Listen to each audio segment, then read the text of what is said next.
Hello YouTube, this is Morgan Airspeed Prime here with my next Avatar news update. I don't think I've ever done this many news update videos in 1 week, but there's been quite a lot happening, and even again, since last night's video where I thought I had to cover the stuff that I didn't cover in the previous video, there's been even more stuff. So, you know, mere minutes after posting that video I find out this other information's live, and then as I'm preparing to do this video about like one or two small topics, something else comes up, and then something else comes up. So a lot of stuff going on right now. So I covered obviously this when I went through some of the merch that's coming out, and obviously you can see there's a few things here, but the main thing would be that I noticed some new stuff which we'll get to in a second, but I just want to point out on this homepage a whole group of new pins here in the chibi style, which seems kind of cool.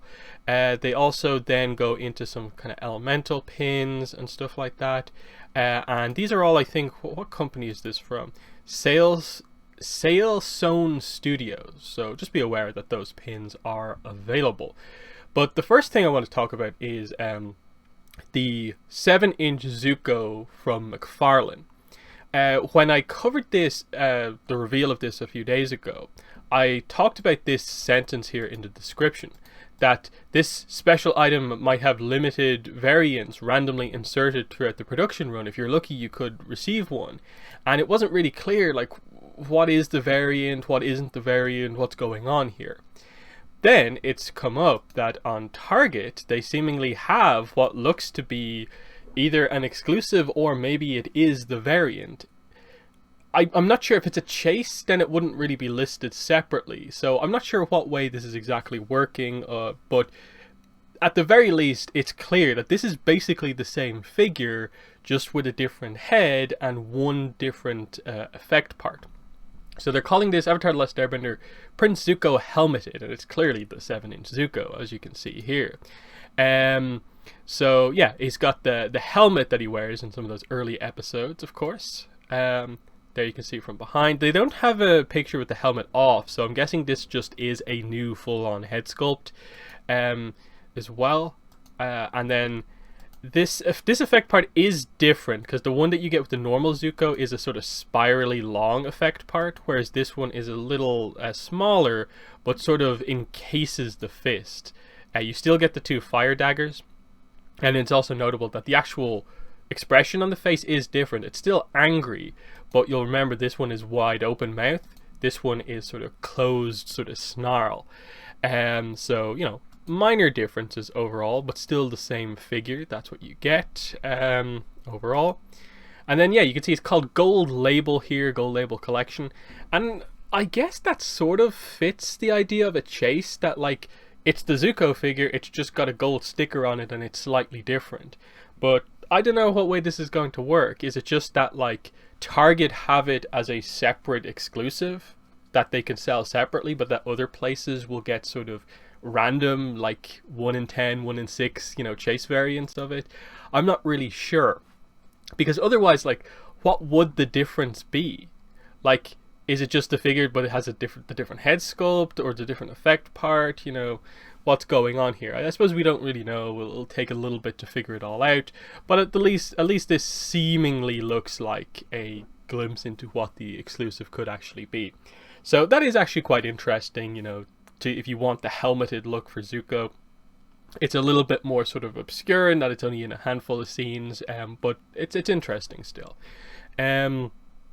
Then, like I sort of teased a little bit before, we have some new versions of these. So obviously QMX, they're releasing the Q-Pals, which I think, yeah, the Q-Pal plushies like the Aang, Sokka, and Katara.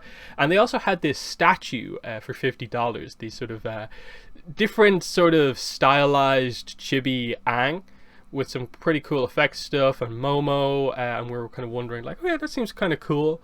I wonder how the style will look for other characters. Well, they have just put up listings for some other characters. So here is Sokka Q-Fig Elite for the same price. And so we get a look at this. Let's go up to the top here. There's the head sculpt, and it gives you a glimpse of what's going on here. Boomerang, you know, some kind of effect part here to show him just sort of catching it, about to throw it, on top of a sort of, snowy, sort of like rocky kind of outcropping here. Pretty nicely detailed. You can see from the side, there's the boomerang holder on his back. You can see the sculpt of the rock, some of the snow bits there as well. It looks pretty good.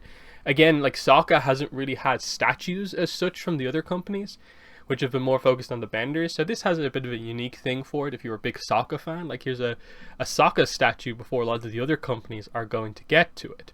But they also announced the Katara Q-Fig Elite. So this seems really good as well. I actually like the look of this quite a bit. Especially just the way they have the colors and the sort of painting of the effect part.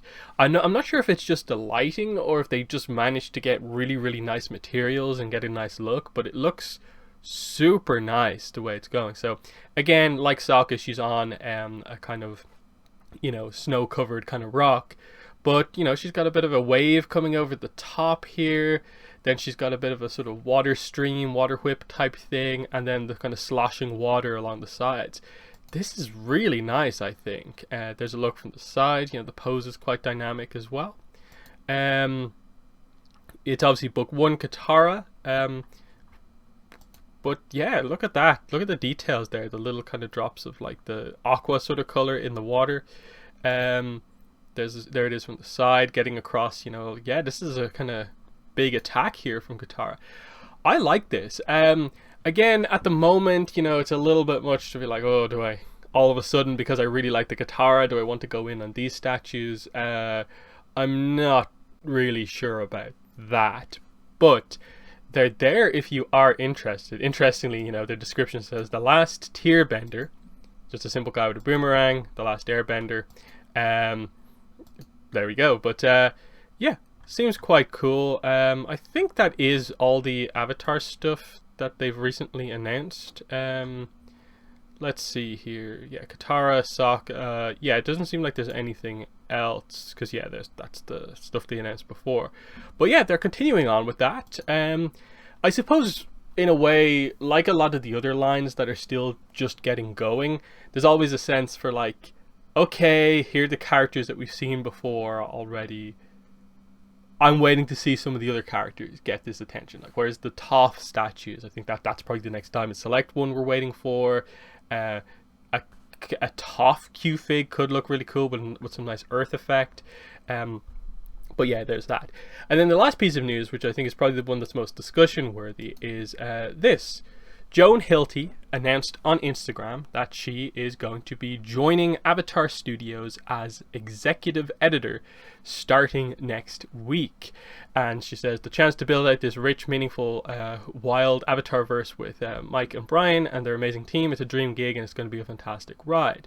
And you'll notice that Faith Erin Hicks was glad about this and posted a reply to this as well, highlighting that Joan Hilty, in case you don't know who she is someone who has been involved with Avatar the last few years, more in the publishing side of things, as basically one of the people at Nickelodeon who assists places like Dark Horse with making the licensed Avatar comics.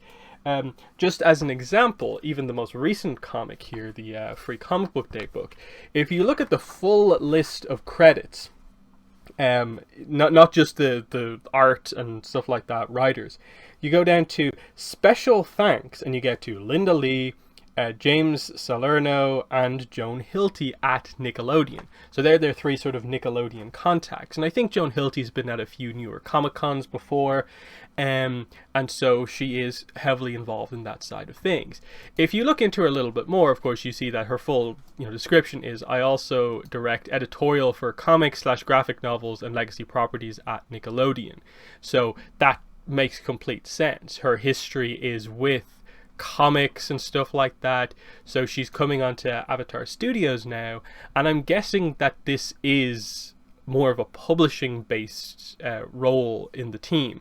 So it's one of our first proper insights into Avatar Studios is now also, I suppose, going to be more in charge of the Avatar comics and publishing going forward, which might explain why we've had a little bit of a drought of sort of new announcements that pretty much from like this point in the year onwards, apart from the stuff that's already been announced that's still coming out, like the omnibuses and the art book reprints, there really hasn't there's really not a lot of like Dark Horse or like super official kind of books coming out necessarily, and there's a big gap basically from now until February, and then we actually haven't had anything announced pretty much beyond February.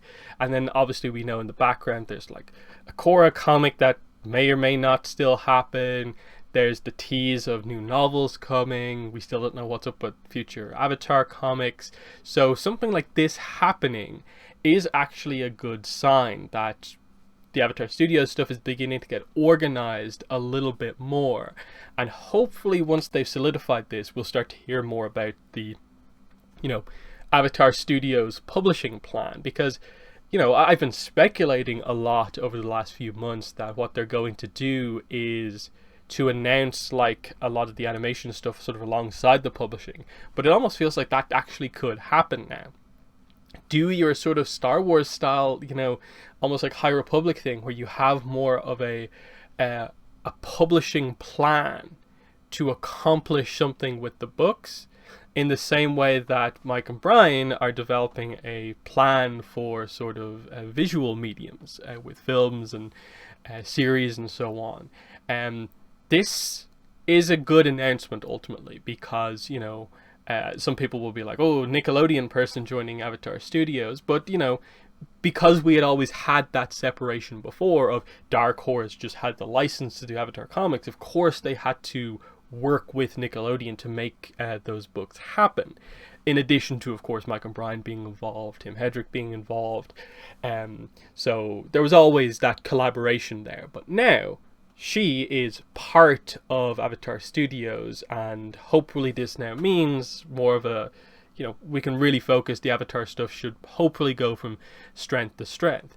It also means that we go from finally, we now know 4 people at least working at Avatar Studios. Mike, Brian, Jeremy Zuckerman on the music, and now Joan Hilty. Now, maybe you can say like Tim Hedrick realistically probably is involved as well, because he's still assisting on the comics, but we don't know for sure. But it highlights, and their team. I'd like to know a little bit more about the team, but this news is starting to trickle out. That for months before basically the last week, we hadn't really heard barely anyone mention anything sort of publicly about Avatar Studios, and now people are beginning to announce that like, hey, I'm working on this, I am part of the team. That is a good sign, as we're sort of slowly but surely sort of building up the machine, I suppose, that is going to be Avatar Studios.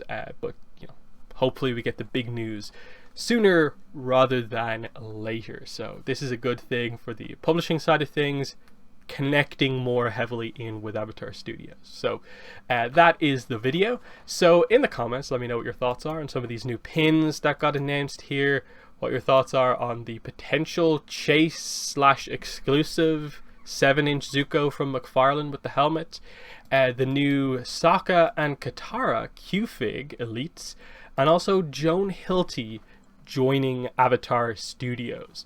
But that has been the video. Thanks for watching, and bye.